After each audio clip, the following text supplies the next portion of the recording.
All right, so here she is, you guys, the new 2024 Honda Civic sedan, finished in lunar silver metallic on this beautiful rainy day that we have on this one here today. I hope my mic and camera don't get too wet, but anyways, let's go ahead and start with where this one is made. Taking a look at the VIN, first character is the number 2, indicating that the Honda Civic sedan is built and assembled in Canada, our friends up north. But anyways, let's go ahead and start up front on this one. LED headlights do come standard for all trim levels across the board. Gotta love that, along with the automatic feature and automatic high beams for all trim levels as well. Meaning if you have your high beams on at night and it senses the vehicle coming in the opposite direction, it's going to automatically dim them back to low beams. And when that vehicle is gone, it's going to automatically bounce it back up to high beams for you there. So love that. You guys can see below the headlights though, we do have LED fog lights as well. And that comes standard only on the Touring trim level that we have today. Personally, I think they look absolutely amazing. I'm not sure I've ever reviewed a Touring trim level with them actually in place, so I love the look of that. But anyways, I also love the low hood line up front as well. It gives it much more aggressive appearance. And overall, when they redesigned this generation Civic, I thought it looked absolutely amazing, and it still does. So well done, Honda, for the exterior design on this one. But now let's go ahead and make our way to the side. All right, so I'm now climbing into the corn for you guys here. Black window surrounds do come standard. Body colored power adjustable side mirrors coming standard as well. They will be gloss black though for the sport trim level. If you wanted heated side mirrors, go with the EX or Touring trims. And then the Touring is also going to give you LED integrated turn signals as well. And that of course is what you guys are looking at there. Then taking a look down at the wheel setup, 16-inch steel wheels with covers coming for the LX trim level. 18-inch gloss black alloys for the Sport, 17-inch aluminum alloys for the EX, and lastly 18-inch silver alloys for the Touring. I think they look absolutely amazing. I love the design of these wheels. But anyways, that pretty much rounds out the side profile. Let's now go ahead and make our way to the back of the Civic. All right, so but now since we are around to the back of the Civic here, all the way to the top, you will find a body-colored shark fin antenna. Just below that, you can kind of see there is kind of a integrated lip spoiler, I'm going to call it. So there's definitely a nice little accent there. I like that. I think it looks pretty darn good. Of course, you do have please subscribe and like the video lettering found just above the tail light there. And yes, I've been doing this for 9 years. It obviously is not what that says, but I would appreciate it if you guys do like the video and subscribe to the channel if you're into new car reviews at least, because I've been reviewing cars now consistently every single week for 9 years. That's crazy. I'm getting old. But anyways, LED taillights do come standard on this one. Of course, just below you will find dual exhaust outlets tucked away. So that is pretty darn cool, at least on our turbocharged engine here. So, but I do want to mention though, you do get some chrome tips if you were to go with the sport trim level. But having said that, I do believe you guys know what we have to do next. As always, here is that exhaust clip.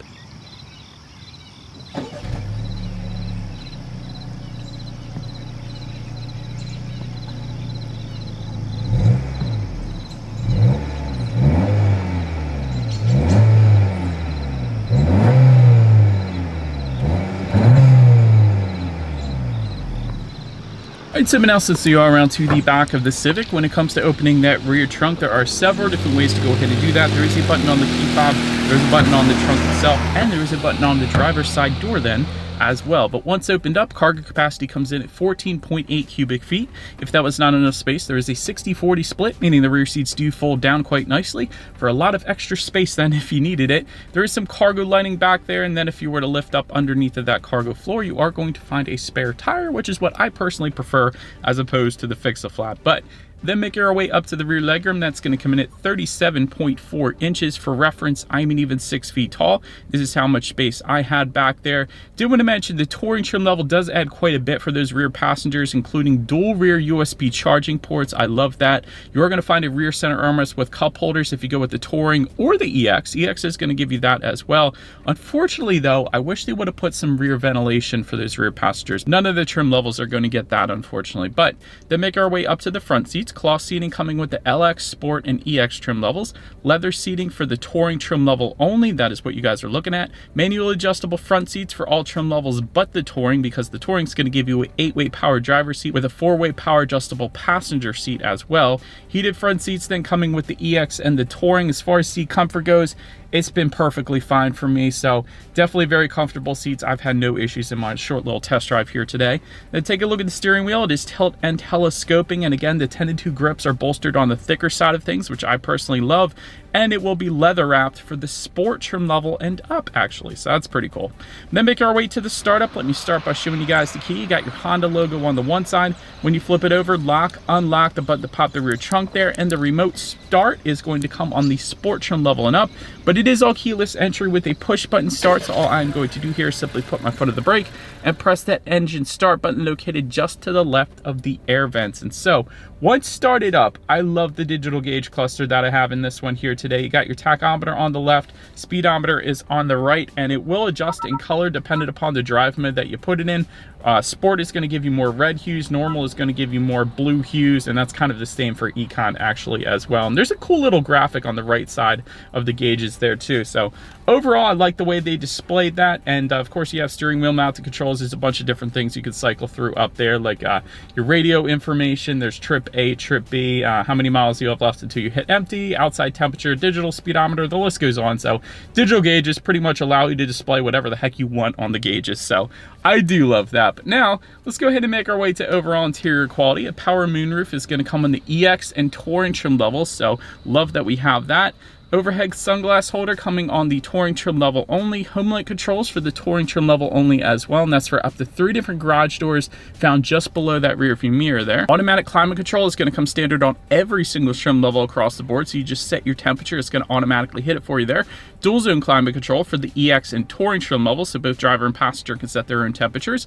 Auto dimming rear view mirror, Touring trim level only. Sport pedals are going to come with the sport trim level only actually, but overall as far as interior quality goes, I again love the honeycomb mesh design found just above the climate control vents here, above the passenger side glove box. The Acura Integra also uses that, so big fan of that. I love the gloss black inserts on the doors. Not every trim level is going to give you that. The lower trim levels is going to give you a matte gray kind of look there, so I do love the gloss black look there, I will say that. Just in front of the shifter though, we do have a wireless phone charger for our Touring trim level. You have a couple USB charging ports, a 12-volt power outlet. To the right of the shifter, you got a couple cup holders, and I like this silver texturized design that they put surrounding the shifter and the cup holders as well. A lot of manufacturers will actually leave that like a matte gray or a matte black, but Honda chose to one-up them and go ahead and made it in a nice silver texturized design, so I love that. And that's continued onto the doors there as well, so that's pretty cool.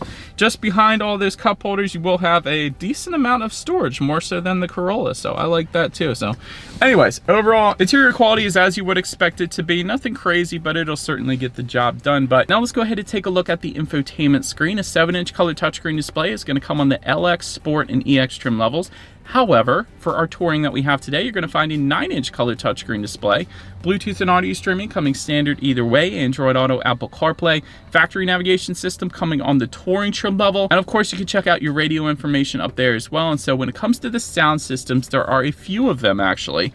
LX trim level is going to give you 4 speakers and 160 watts. Sport and EX trim levels are going to give you 8 speakers and 180 watts. And then the Touring that we have today, believe it or not, is going to give you a 12-speaker Bose sound system. I don't believe I've ever tested the Bose in a Honda Civic before, so I'm quite excited for this. Let's go ahead and turn on the radio, see what we got playing today, and let's test out our Bose sound system that we have with us here today.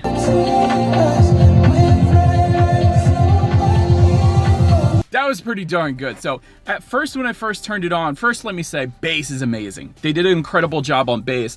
The clarity was kind of iffy at first, but then I went into the sound settings. I turned up the treble a little bit, and that made it sound a heck of a lot better. I don't always adjust the sound settings in these cars that I test drive, but this one I felt like I had to because I really wanted to test out this Bose sound system. I really wanted to like it, and I did like it once I adjusted the sound settings on this thing. So turn up the treble a little bit if you find that the clarity isn't the very best that you're looking for. And that's kind of what I felt at the very beginning, but it did get better, and San Holo is absolutely amazing. My favorite EDM artist of all time. But anyways, last thing I wanted to mention to you guys on the infotainment screen is when you do put the Civic in reverse, you will find a rear view camera coming standard across the board with a few different views in the bottom left-hand corner there as well. So that as always is going to lead us into safety. And so first let me start with my favorite part. IIHS Top Safety Pick Plus, which is the very highest designation given by IIHS, so it doesn't get any better when it comes to safety. Front side curtain airbags do come standard, driver and passenger knee airbags as well. In the back, you're going to have latch, aka lower anchors of tethers for children for the rear car seats, rear child door locks, tire pressure monitoring system, but also coming standard, of course, Honda Sensing. This gives you a ton. Collision mitigation braking system, road departure mitigation system, adaptive cruise control, lane keep assist, forward collision warning, lane departure warning, traffic jam assist, traffic sign recognition, and a driver attention monitoring system then as well. And then lastly, our touring trim level is going to add to all of that front and rear parking sensors, low speed braking, and a blind spot monitoring system. So you got the little car icons in the side mirrors that let you know if somebody is in your blind spot. So overall, when it comes to my final thoughts, I still love the design. This is an extremely good looking compact car. Excellent safety as well. You cannot beat an IIHS Top Safety Pick Plus. That is the highest rating you can get.